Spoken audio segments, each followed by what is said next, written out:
Hello, আসসালামু আলাইকুম। চলে এলাম আর একটা ব্লগ নিয়ে। তো শুরু করা যাক। যদি ব্লগটা ভালো লাগে তাহলে অবশ্যই লাইক দিবেন, কমেন্ট করবেন, শেয়ার করবেন। তাহলে শুরু করা যাক। শীতকালীন ছুটির বেশ কিছুদিন কাটিয়ে ফেললাম, কিন্তু কোথাও যাওয়া হলো না। কেন জানেন? কারণ যে প্রচুর শীত। একবার যদি লেপ কম্বলের ভিতর ঢোকা হয়ে যায় তাহলে শীতের কারণে আর মনে হয় না যে উঠি। যাই হোক, আমার হাজব্যান্ড বলছিল যে শীতের ছুটিতেও বেশ কিছুদিন কাটানো হয়ে গেল, তো কোথাও কি যাবা না? তো আমি ওকে বললাম যে যাবো, কিন্তু শীতের কারণে তো যাওয়া হচ্ছে না। এই করে করে তো বেশ কিছুদিন কাটানো হয়ে গেল। ছেলেকে বললাম, বাবা তুমি কি কোথাও যেতে চাও? তো বললো, তুমি আর বাবা যদি যাও অবশ্যই যাব। তো আমার হাজব্যান্ড আমাকে বলছিল যে তোমরা কি কিছু কেনাকাটা করতে চাও? তো আমি বললাম যে কেনাকাটা আর কি করবো, সবই তো আছে, নতুন করে কেনার কিছুই নাই। তো বললো যে একটা শাড়ি কেনো না। আমি তখন বললাম যে না, শাড়ি পরতে শীতের ভিতর কি আর ভালো লাগে? সোয়েটারের জন্য তো আহ, মানে কোনো কিছু পরেই তো শান্তি হয় না, শুধু শীত শীত শীত। ও বললো তা তো ঠিকই। তারপর আর কি, বললো যে চলো তাহলে দেখি কোনো কিছু কেনাকাটা করা যায় কি। তারপরে আর কি রাস্তা দিয়ে ভিডিও করতে করতে যাচ্ছিলাম, যাওয়ার সময় আমার এক স্যারের সাথে দেখা হয়ে গেল। স্যারকে আমি দেখিনি, কিন্তু স্যার আমাকে দেখেছে। আমার হাজব্যান্ড আমাকে বলছিল যে তোমার অফিসার তো তোমাকে দেখলো। স্যার হাসছিল মানে দেখে, তুমি হয়তো খেয়াল করি। বলো ও আচ্ছা।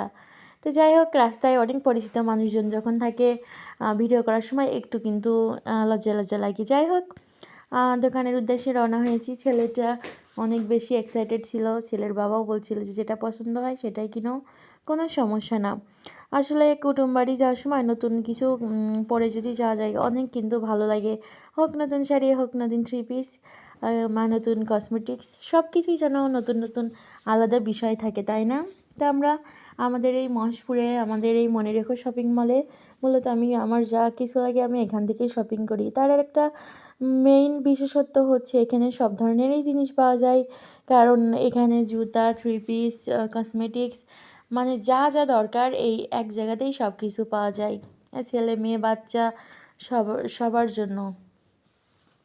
তো আমি কেনাকাটা করার জন্য শাড়ি কিনতেই মূলত গিয়েছিলাম। পরে ওই ভিডিওটা করা হয়নি। আর এই ভিডিও এখন যেটা দেখছেন এটা গতকালের।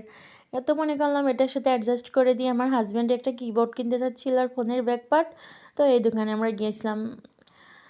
আমার ছেলেও কিছু ইমোজি টাইপের কিছু কিনছিল। বললাম আম্মু এটা কিনে দিবা? তো আমি বললো হ্যাঁ অবশ্যই, তুমি নাও। তারপরে আর কি ছেলে নিল, হাজব্যান্ড কিবোর্ড এবং ফোনের ব্যাক পার্ট নিল।